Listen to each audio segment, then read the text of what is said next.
Graça e paz, irmãos. Eu espero que todos tenham tido uma ótima semana diante da presença do nosso Deus, mesmo que tenha sido uma semana de muitas lutas, mas o Senhor te trouxe até aqui, Ele te guardou, te protegeu, e se algo ainda te falta, eu creio que o nosso Deus, Ele há de derramar da sua graça e da sua misericórdia sobre a sua vida.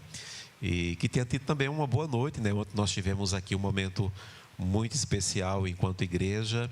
Tivemos aqui ontem um culto, né, de celebração ao nosso Deus, de renovação de votos ali da vida do Júnior, da Camila. Foi um final de tarde, início de noite muito agradável na presença do nosso Deus. E de fato nós fomos abençoados ali por aquele momento. E aí, falando de renovação de votos, estamos aqui neste culto da família, não é? É um culto que o Senhor sempre tem trazido renovação sobre nós, em especial naquilo que diz respeito aqui à nossa classe, né? Aos adultos, os cônjuges, os pais, as mães, e que hoje não seja diferente, que Deus, Ele continue então falando aos nossos corações. Para isso eu convido você a abrir a palavra do Senhor lá no Evangelho de Mateus, no capítulo de número 16. Mateus 16.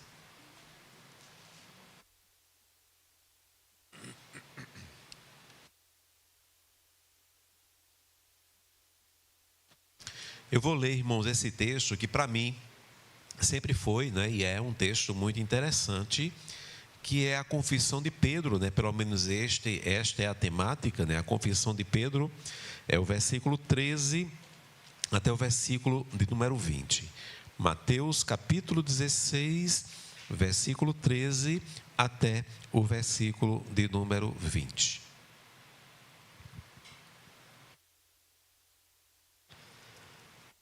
Jesus aqui, ele faz duas perguntas aos seus discípulos, mas eu ouso dizer, irmãos, que a primeira pergunta que ele faz é um ato de sabedoria do Senhor Jesus. Ele usa a inteligência. O que Jesus ele realmente queria perguntar e saber é a segunda pergunta.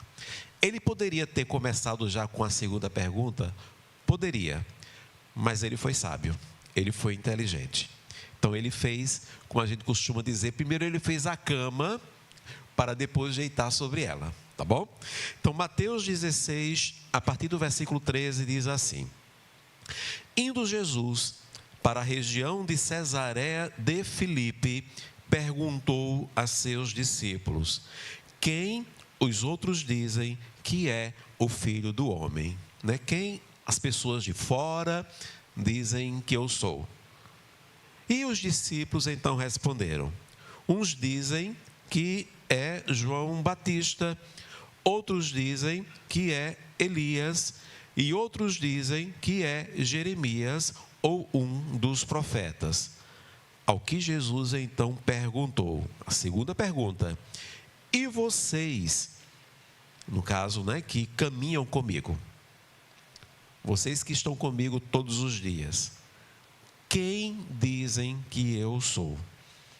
Respondendo, Simão Pedro disse: o Senhor é o Cristo, o Filho do Deus vivo. Então Jesus lhe afirmou: bem-aventurado é você, Simão Bar-Jonas, porque não foi carne e sangue que revelaram isso a você, mas meu Pai que está nos céus. Também eu lhe digo que você é Pedro, e sobre esta pedra edificarei a minha igreja, e as portas do inferno não prevalecerão contra ela.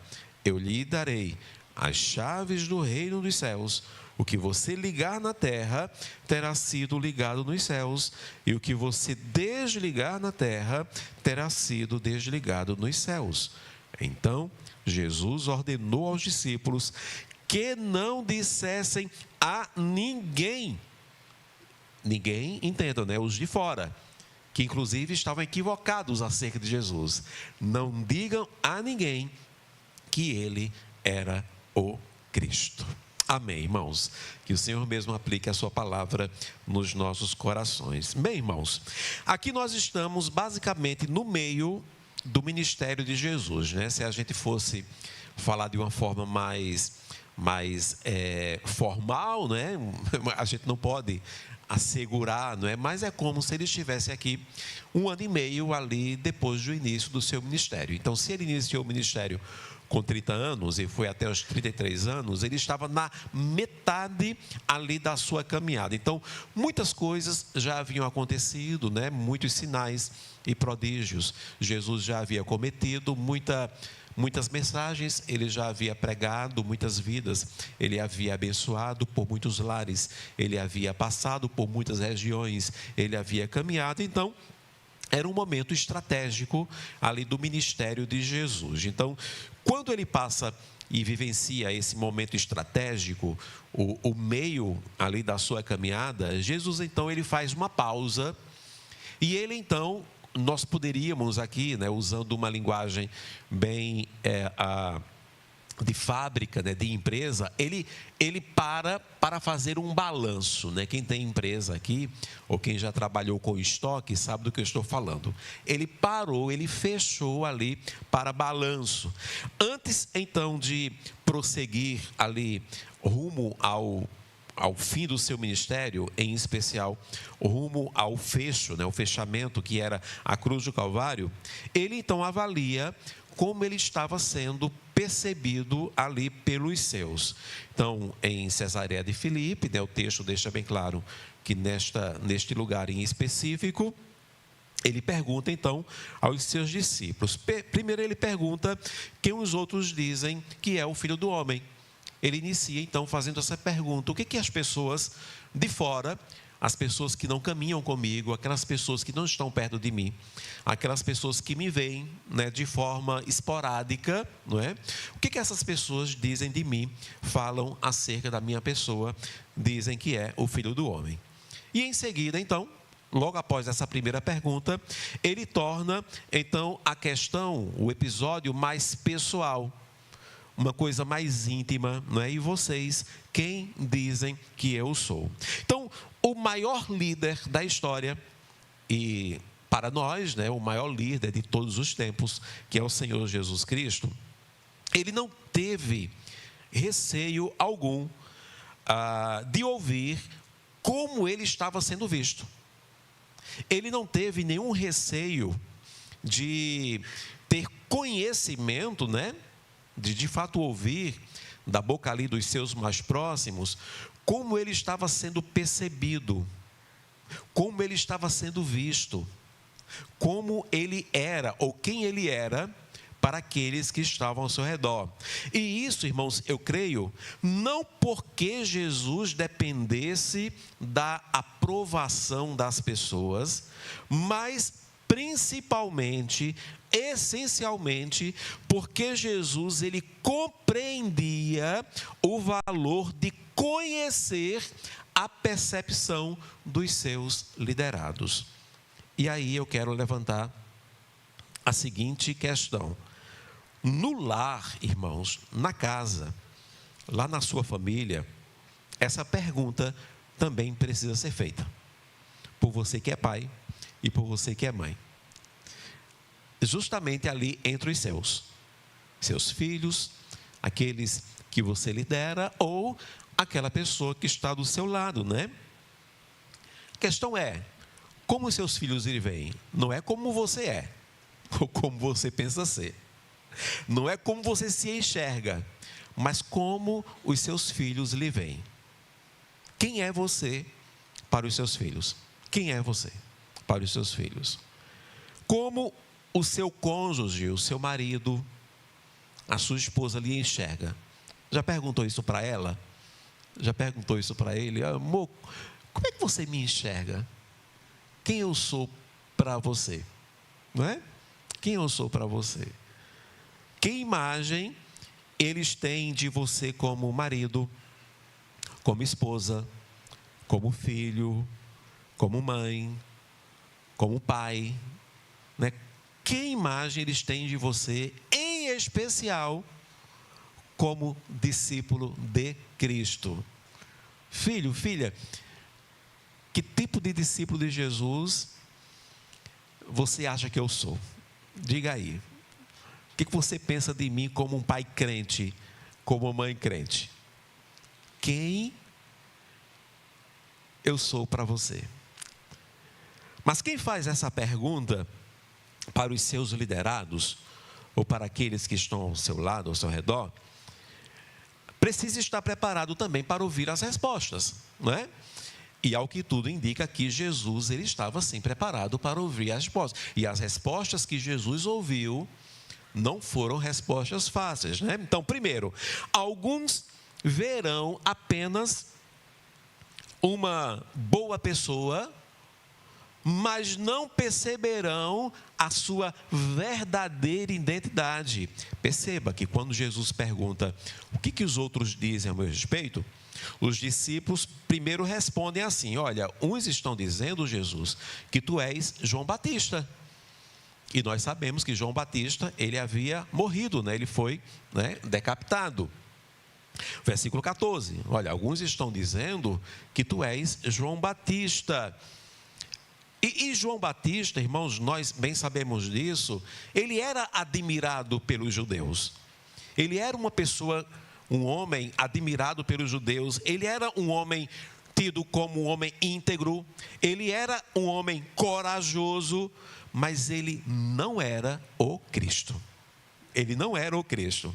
Da mesma forma, dentro de casa, alguém pode dizer: olha, meu pai, você, para mim, você é trabalhador. Minha mãe, para mim, você é responsável.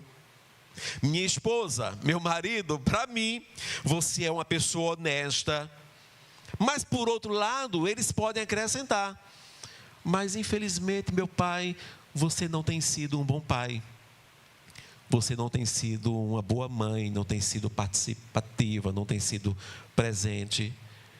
E nem tão pouco tem sido um bom cristão, tem demonstrado características de um bom discípulo de Jesus. Ou seja, tudo isso é importante.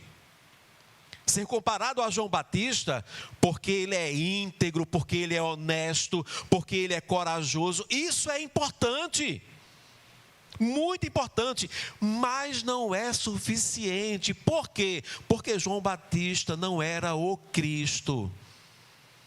Então, um pai, uma mãe pode ser visto como honesto, pode ser visto como um trabalhador. Isso é importante, mas não é suficiente. A nossa família precisa enxergar acima das qualidades humanas alguém que vive para Cristo. Então, algumas pessoas de fora olhavam para Jesus e diziam: é João Batista. E esses não declaravam: ele é o Cristo, ele é o Filho de Deus. Não, ele é João Batista, que profeta, que homem íntegro. Essa percepção era importante, porém não era suficiente. 2 Coríntios capítulo 3, versículo 2 e 3 diz: vocês são, né, ali Paulo falando para a igreja de Corinto, para os membros da igreja de Corinto, vocês são a nossa carta escrita em nosso coração, conhecida e lida por todos. Vocês manifestam que são carta de Cristo, produzida pelo nosso ministério, escrita não com tinta, mas com o Espírito do Deus vivo, não em tábuas de pedra, mas em tábuas de carne, isto é, nos corações. Vocês são uma carta escrita para ser conhecida e lida por todos. Mas é isso, tem esse risco. Quem pergunta quem você acha que eu sou, ou quem eu sou para você, tem que estar preparado, porque algumas pessoas verão até que você é uma pessoa boa, mas não perceberão a sua verdadeira identidade, que tem que ser a identidade de Cristo. Algumas outras pessoas criarão uma imagem baseada em expectativa e não na realidade, né? Porque os discípulos vão dizer, primeiro, olha, alguns estão dizendo que tu és João Batista, mas outros também dizem que tu és Elias, tu és Jeremias ou algum dos profetas, né? Então, cada resposta revelava mais aquilo que as pessoas esperavam do Messias do que quem Jesus realmente era. Então, eles esperavam que o Messias fosse como Elias, esperavam que o Messias fosse como Jeremias, esperavam que o Messias fosse ali como algum dos profetas do Antigo Testamento, e Jesus era totalmente outro. Eles tinham uma expectativa, mas a realidade, ela era muito diferente, né? E isso também acontece no nosso lar. Às vezes os filhos, eles interpretam o nosso silêncio, por exemplo, enquanto pai, enquanto mãe, como um desamor. Quando estamos em silêncio é porque nós não os amamos, né? Confundem a firmeza como uma dureza. Ou eles confundem ali a correção com uma rejeição. Então, nem toda percepção ela corresponde ali à realidade. Quem nunca, né, irmãos, às vezes está com um sentimento apenas de tristeza, uma pessoa está abatida porque está triste, e alguém chega perto e pergunta, por que você está chateado? Não estou chateado, eu estou triste, não é? Estou triste. Então, há uma percepção que ela é confundida e ela não revela ali a verdadeira realidade. Certa vez um pai, ele pegou o seu filho pequenino e o levou para um parque para passear um pouco, e aí de repente eles estavam diante de um enorme espelho d'água, né? Um pequeno lago ali naquele parque. E enquanto caminhavam, então o menino perguntou, pai, por que eu consigo me ver na água? Por que eu consigo ver, né, o meu rosto na água? E o pai pensou um pouquinho e respondeu para o filho, filho, é porque a água ela está calma. Por isso que você consegue se enxergar. Porque a água ela está calma. O pai, então, pegou ali uma pedra, que estava ao lado daquele lago, e lançou na água. E a água, então, ficou, né, turva. As ondas se espalharam, então a imagem do filho que estava na água, o que aconteceu? Ela desapareceu, né? Porque a água ficou totalmente turva. Então o pai disse, você percebeu, meu filho? Você continua sendo a mesma pessoa, o mesmo menino, o mesmo ser humano, mas quando a água está agitada, a sua imagem, ela fica distorcida. Assim também acontece dentro da família, irmãos. Muitas vezes, os nossos filhos, muitas vezes o nosso cônjuge, eles não enxergam apenas aquilo que nós somos, mas aquilo que estamos refletindo no nosso dia a dia, né? Se a nossa vida, ela está constantemente marcada por uma pedra de irritação, se a nossa vida está constantemente marcada por uma pedra de impaciência, de incoerência, de problemas, de lutas, né? De transtornos, então a imagem de Cristo acaba ficando distorcida diante deles. Mas quando nós permitimos que Deus então aquiete ali o nosso coração, então a imagem de Cristo se torna cada vez mais nítida em nossa vida. Então, se nós, enquanto líderes dos nossos lares, se nós estamos vivenciando momentos que nos tiram do cerne, uma pedra é lançada no mar de calmaria dentro de nós, então geralmente a nossa visão fica distorcida. Até parece que somos outro. Na realidade somos a mesma pessoa, mas a água, ela então se encontra turva. Por isso então, irmãos, que o diálogo, ele é indispensável dentro de casa, dentro do lar, não é? Se algo desta natureza acontece, é bem melhor torná-la clara e evidente para que tudo fique muito bem evidenciado e para que aqueles que estão ali perto de nós compreendam qual é o verdadeiro sentimento que está imperando nas nossas vidas. Lá em Provérbios, capítulo 20, versículo 5, diz que os propósitos do coração humano são como águas profundas, mas quem é inteligente sabe como trazê-los à tona. Não é? Porque enquanto estiver lá no profundo, há engano. Quem é inteligente traz à tona para que a percepção, de fato, ela seja a mais real possível. Mas é isto, quem pergunta, quem questiona, né, os seus que estão ao seu lado, quem faz essa pergunta, o que você acha de mim, precisa estar preparado para ouvir todas as respostas. Né? Alguns verão apenas uma boa pessoa, mas não perceberão sua verdadeira identidade. Alguns criarão uma imagem baseada em expectativas e não na realidade. E, em terceiro e último lugar, alguns reconhecerão claramente Cristo em nossa vida. Porque primeiro Jesus perguntou, e volto a repetir, Jesus não estava muito preocupado com a primeira pergunta. Jesus era uma pessoa e é muito inteligente. Se você chegar para os seus liderados e perguntar na bucha, quem você pensa que eu sou? Ele vai dizer, você é maravilhoso, meu pai. Ô, minha mãe, você é nota 10. Mas se você sabiamente começa assim, filho, filha, marido, esposa, o que as outras pessoas de fora, a nossa parentela, os nossos amigos, o que eles pensam que eu sou?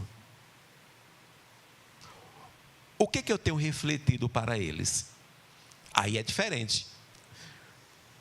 Foi o que aconteceu. Jesus perguntou, o que os outros dizem sobre a minha pessoa? E aí, corajosamente, eles disseram, porque não eram eles, ó Jesus, alguns estão dizendo que tu és João Batista. Outros dizem que tu és Elias, Jeremias ou um dos profetas. Aí Jesus então pergunta, tá, e vocês? O que vocês dizem? E então Pedro respondeu, tu és o Cristo, tu és o Filho do Deus vivo. E aí eu creio, irmãos, que esta resposta nasceu de uma convivência que Pedro tinha com Jesus, diferente das pessoas que estavam de fora e que viam Jesus esporadicamente. Pedro convivia diariamente com Jesus. E vamos lá, já fazia 1 ano e meio que Pedro caminhava todos os dias com Jesus, fazia o que as pessoas de fora não faziam, vivenciava o que as pessoas de fora não vivenciavam. As pessoas viam Jesus subir ao púlpito para pregar. Pedro via Jesus na hora do almoço, da janta, sabia como ele mastigava, sabia como ele expirava. Já viu Jesus dando um arrotinho, já viu Jesus tossindo, já viu Jesus, quem sabe, sem camisa, trocando roupa, já viu Jesus indo ali no banheiro, já viu Jesus se acordando de madrugada, já viu Jesus alegre, feliz, impaciente, já viu Jesus com fome. Como ele fica com fome? Ele fica chato, ele fica normal. Já viu Jesus ali com sede, passando por situações mil. Ele viu a intimidade de Cristo, vivenciou a intimidade com o Senhor. O texto chega a dizer que Jesus diz assim, olha Pedro, quem te revelou isso não foi a carne nem o sangue, mas foi o Pai. Porque a resposta de Pedro foi sim uma resposta assertiva, mas até o fato do Pai ter revelado isso a Pedro, revela esta convivência que ele tinha, esta intimidade que ele tinha. Então, o maior elogio que um pai, ou uma mãe, ou um cônjuge pode receber é quando a sua família consegue enxergar Cristo refletido em sua vida. É o maior elogio. Não é ouvir assim, meu pai, o senhor é honesto. É bom, mas não é suficiente, irmãos. Meu pai, o senhor é um caba trabalhador. É bom, mas não é suficiente.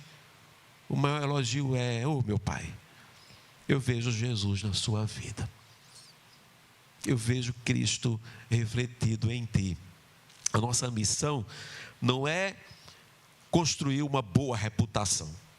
Perceba que Cristo não estava preocupado com uma boa reputação. Tanto que, volto a repetir, ele pergunta o que os outros pensam sobre ele, mas Cristo, convenhamos, ele não estava nem aí. Perceba que as pessoas estavam equivocadas acerca dele. E quando Pedro revela, tu és o Cristo, o Filho de Deus vivo, ele não diz, muito bem, Pedro, agora propague isso. Diga para as pessoas que estão enganadas a meu respeito. Esclareça a elas. Não o contrário. Cristo diz assim, não contem para ninguém. Não revelem para ninguém que eu sou o Cristo. Cristo estava preocupado com os seus, com o seu núcleo, com aqueles que estavam ali caminhando com ele, que ele escolheu. Muitos eram chamados, mas só 12 foram escolhidos. Era a família de Jesus, eram os próximos a ele, e era com estes que ele estava preocupado. Jesus, não estava preocupado com a sua boa reputação.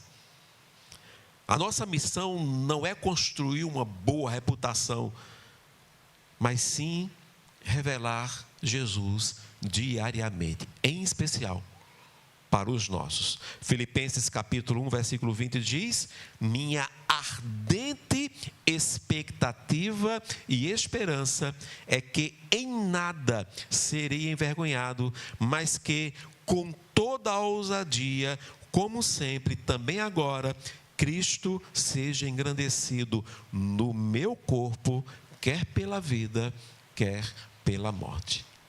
Olha o que Pedro então declara. A sua maior expectativa, a sua maior esperança é que Cristo seja engrandecido no corpo. Ok, irmãos?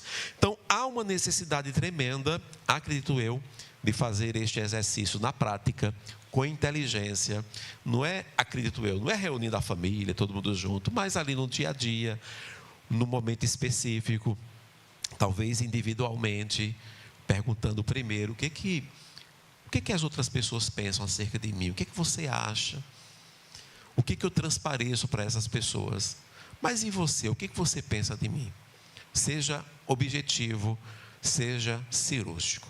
Se o filho, a filha vier com uma ideia de, meu pai, minha mãe, eu vejo que você é honesto, trabalhador. Sim, filho, e como um crente, o que você acha de mim? Você acha que o papai aqui é participativo? Você acha que eu poderia melhorar em alguma coisa?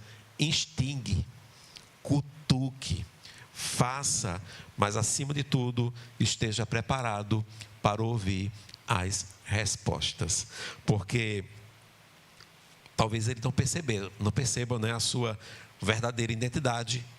Talvez a percepção esteja baseada mais em expectativa do que na realidade. Mas também, talvez, é possível que eles vejam Cristo em sua vida. E aí, para nos ajudar, eu quero apresentar aqui, então, 2 verdades indispensáveis para aqueles que se propõem a seguir este exemplo de Cristo. O maior líder, que já passou sobre a face da terra. Então, seguir o exemplo deste líder, para aqueles que se propõem a seguir este exemplo de Cristo, se Jesus fez, eu acho que vale a pena, eu acho que é bom fechar para balanço, é bom. Se as coisas, em especial, não estiverem muito boas na sua casa, estiver havendo atritos, dificuldades com relacionamento, alguns problemas familiares estejam acontecendo, talvez seja o momento de fechar para balanço, dar uma paradinha e perguntar, o que vocês acham sobre mim? O que vocês acham? Ok? Isso, inclusive, vai abrir espaço para que você mesmo declare o que você acha do outro. Porque quando Pedro revela para Jesus, tu és o Cristo, o Filho de Deus vivo, aí na palavra de Cristo, bem-aventurado é você, Simão Bar-Jonas, porque não foi carne e sangue que revelaram isso a você, mas meu Pai que está nos céus. Também eu lhe digo que você é Pedro. Que você é Pedro. E aqui, no original grego, tem uma jogada de palavras maravilhosas. De maneira alguma, aqui Jesus está tornando Pedro grande demais. Ao contrário disso, ele está dizendo, Pedro, você tem que se enxergar no tamanho que você é. Porque ele diz, você é Pedro. No original, ele está dizendo, você é pedrinha. você é pedregulho, você é pequenininho. E aí sobre esta pedra, aí ele fala uma pedra grande, uma rocha, e a ideia é, sobre esta pedra, ele mesmo, Jesus, né? Eu edificarei a minha igreja e as portas do inferno não prevalecerão contra ela. E aí, eu lhe darei as chaves do reino dos céus, obviamente, fazendo uma ligação ali com o último capítulo de João, quando Jesus Cristo disse a Pedro, né? Apacenta as minhas ovelhas. Então, perguntar aos discípulos quem eu sou para vocês, deu a Jesus a oportunidade, de forma sábia, de também dizer o que Jesus achava deles. Disse, Pedro, tu és pedregulho, tu és, eu sou isto para ti e tu és isso para mim. E aí então, duas verdades indispensáveis para você pai, para você mãe, que se propõe então a fazer este exercício. Primeira delas, zele pelo bom testemunho dentro de casa. Zele pelo bom testemunho dentro da família. E aqui é um todo, né, irmãos? É um todo. Não diz respeito apenas a se manter honesto, não se mantém apenas em se manter trabalhador. Se eu fosse o seu filho, o ruim é que tem filho aqui, né? Estou vendo filho, talvez eu seja leviano se eu afirmar isto. Mas, se eu fosse o seu filho, a sua filha, e você dissesse assim, olha para o seu pai, é trabalhador, eu sou honesto, ele poderia muito bem dizer para você o que você disse para ele, quando ele diz assim, pai, mãe, estudei e tirei uma boa nota. Geralmente os pais dizem, você não fez mais do que a sua obrigação, você só tem isso para fazer.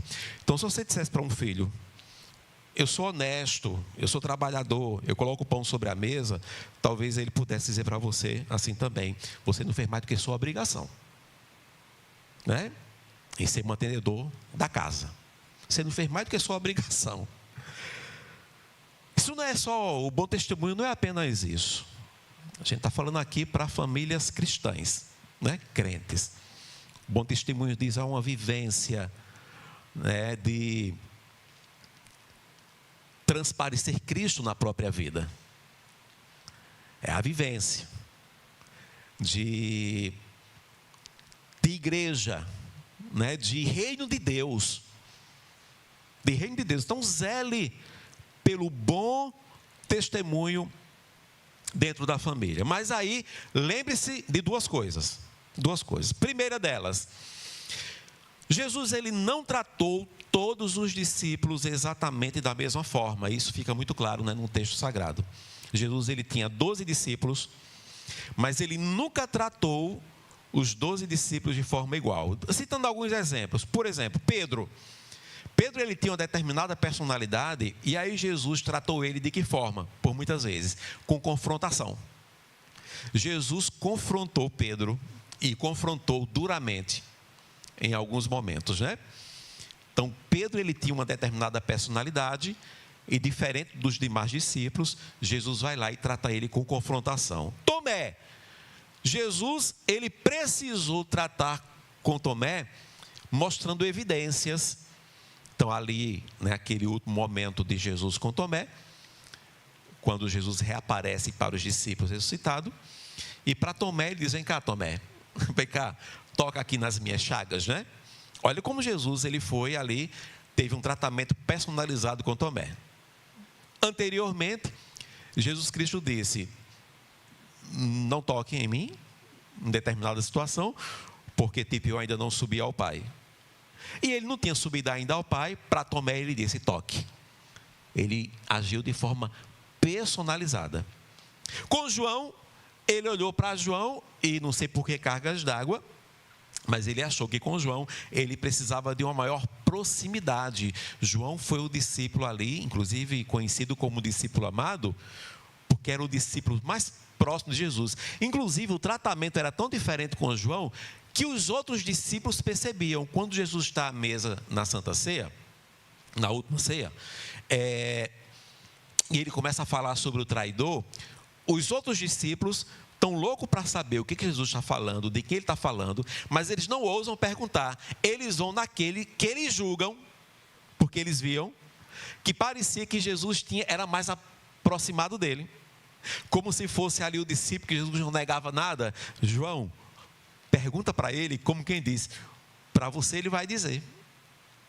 Né? Durante a refeição, diz o texto que João, ele ousava reclinar a sua cabeça ali no peito de Jesus.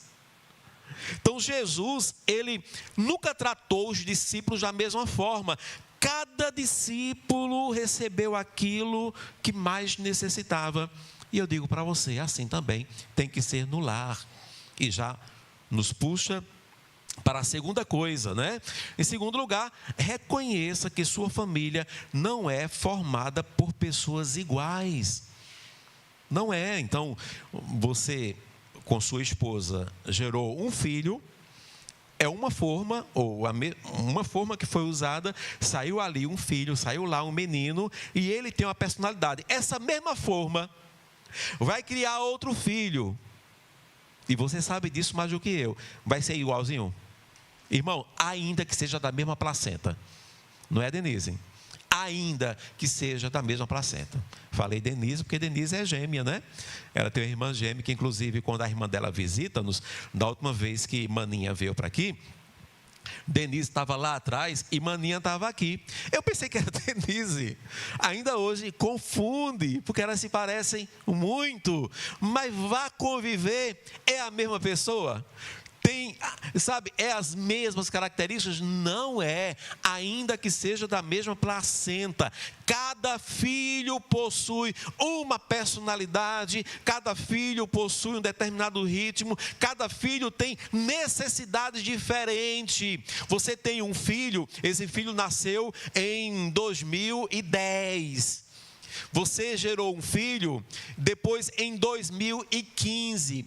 Um vai ser adolescente numa determinada época dessa existência, desse mundo, com uma determinada tecnologia, com uma determinada cultura, com um determinado costume. O outro já vai ser adolescente em um outro momento, ainda que seja só 5 anos de diferença. Tudo muda, tudo transforma, são necessidades diferentes. O amor é o mesmo, mas a forma de demonstrá-lo pode variar. E aí, quando você estiver zelando por um bom testemunho dentro de casa, você precisa considerar essa variação, essa multiformidade dentro da sua casa, essas diferenças. 1 Tessalonicenses, capítulo 2, versículo 11 e 12, diz assim: e vocês sabem muito bem que tratamos cada um de vocês como um pai trata os seus filhos, exortando, consolando, admoestando vocês a viverem de uma maneira digna de Deus, que os chama para o seu reino e para a sua glória. Então essa é a primeira coisa que eu gostaria de dizer para você. Para mim é uma verdade indispensável, para você que vai lá ousar perguntar para os seus: o que você acha de mim? O que você acha de painho? O que você acha de maninha? O que você acha aqui do seu marido? O que você acha aqui da sua esposa? O que você pensa a meu respeito? O que eu reflito para você? Então, primeiro, zele por um bom testemunho dentro da sua casa, dentro da sua família. E considere todas as diferenças. E em segundo lugar, mesmo zelando pelo testemunho, críticas e interpretações erradas continuarão existindo. Perceba, Jesus, né, o maior líder de todos os tempos, o maior líder de todos os tempos. Nesse momento, algumas pessoas estavam dizendo: ele é o João Batista. Estavam equivocados. Era um elogio tremendo, mas estavam equivocados. Era bom, mas não era o suficiente. Outros estavam dizendo: olha, além de João Batista, ele pode ser Elias, Jeremias ou um dos profetas. Ok? Esse mesmo Jesus, que embora tenha tido percepção deste povo equivocada, mas eram percepções que ainda não eram tão danosas, esse mesmo Jesus, ele foi chamado posteriormente de enganador. Olha só, de enganador. E aí, o que você acha? O testemunho de Jesus era bom ou ruim? Você acha que Jesus era um líder que zelava pelo bom testemunho ou não? O que você acha? Eu acho que sim. Mas ele foi chamado de enganador. Ele foi chamado de endemoniado. Chegaram a dizer que Jesus expulsava demônios em nome de Belzebu, não é? Então ele foi chamado de blasfemo, apesar do seu bom testemunho, apesar da sua perfeição. Então tenha isso em mente. Mesmo zelando por um bom testemunho, críticas e interpretações erradas continuarão existindo. Nem sempre um bom testemunho produzirá reconhecimento imediato. Por isso, pai, mãe, ouça, pergunte, ouça. Porém, entretanto, não viva refém da aprovação das pessoas. Apenas continue sendo fiel. No tempo certo, Deus então confirmará, aquilo que os homens nem sempre conseguem ou querem enxergar. 1 Pedro capítulo 2, versículo 12, tendo conduta exemplar no meio dos gentios, para que quando eles os acusarem de malfeitores, observando as boas obras que vocês praticam, glorifiquem a Deus no dia da visitação. Então os gentios, as pessoas de fora, vão acusar vocês de malfeitores, vão acusar vocês de pecadores, vão acusar de vocês de tantas coisas terríveis, mas segundo aqui Pedro, mantenha a conduta exemplar, porque com o passar do tempo, observando as boas obras que vocês praticam, então eles vão glorificar a Deus, a percepção deles vai ser mudada. Gálatas capítulo 6, versículo 9, e não nos cansemos de fazer o bem, porque no tempo certo faremos a colheita, se não desanimarmos. Então, não viva refém da aprovação das pessoas ou dos seus filhos, continue apenas sendo fiel. Então, para as pessoas que ousarão, fazer como Jesus fez, eu acho que vale muito a pena, porque as pessoas podem estar equivocadas a seu respeito, podem sim, podem, mas sabe o que importa nesse momento? E aí isso não pode acontecer, é você mesmo ficar equivocado acerca de você. É você mesmo se achar quando não está sendo. Está lá um rebuliço na sua casa, está lá os seus filhos caminhando por um caminho de rebeldia, está lá os relacionamentos se quebrando, está lá a dificuldade entre você e sua esposa, entre você e seu marido, está lá uma crise dentro da família, e você no seu íntimo, eu tenho feito o meu melhor, eu tenho feito aquilo, você provavelmente, ou há uma possibilidade de estar equivocado acerca de si mesmo. Olha que tristeza. Então vá lá, reúna a família individualmente, começa pela esposa, começa pelo marido, com sinceridade, amor, com sinceridade, meu filho, minha filha. O que é que eu tenho refletido para as pessoas que convivem conosco? O que a parentela acha de mim? O que os outros acham a meu respeito? Seja sincero comigo. E para você, quem eu sou? Para estes que ousarão fazer tal coisa, estejam preparados para ouvir as respostas, estejam preparados ali para talvez ouvir coisas que decepcionem, que lhe entristeçam, instigue, seja cirúrgico. Não, eu sei, você está falando acerca de painho como um trabalhador, mas como um crente, o que você acha de mim? O que você acha de minha conduta? Olha, a nossa conduta, filho, filha, marido, esposa, tem sido assim. Você acha que eu poderia melhorar um pouco sobre isso? O que você acha acerca disso? E aí, zele por um bom testemunho, para mim, uma verdade indispensável, considerando as diferenças dentro de casa, mas mesmo zelando pelo testemunho, saiba que críticas e interpretações erradas continuarão existindo. Eu concluo então dizendo que Jesus, ele teve muita coragem em perguntar como estava sendo visto. Ele teve muita coragem, E mesmo sendo filho de Deus, mesmo não devendo nada a ninguém, né? Jesus Cristo não devia nada a ninguém, mas ele vai lá e corajosamente, ele se importa com os seus mais próximos e ele pergunta como estava sendo visto. Nós também precisamos dessa coragem, né? Pergunte, ouça, corrija o que for necessário e permaneça firme. Porque a maior herança que um pai e uma mãe deixam não é patrimônio, mas sim a imagem de Cristo gravada no coração da família. Que o Senhor te abençoe, que Ele te dê sabedoria, que Ele te direcione. E vale a pena, fecha para balanço, pergunta, ouve, para um pouquinho para ouvir, se desarma, ouve, instiga. Se você perceber, ele está com medo de dizer alguma coisa, instiga, cutuca, ouça. Isso certamente vai te ajudar em muito, vai abrir a tua mente, vai te dar um novo horizonte, e eu creio que fazendo bom uso deste conhecimento, a tua família será abençoada. Que Deus nos abençoe.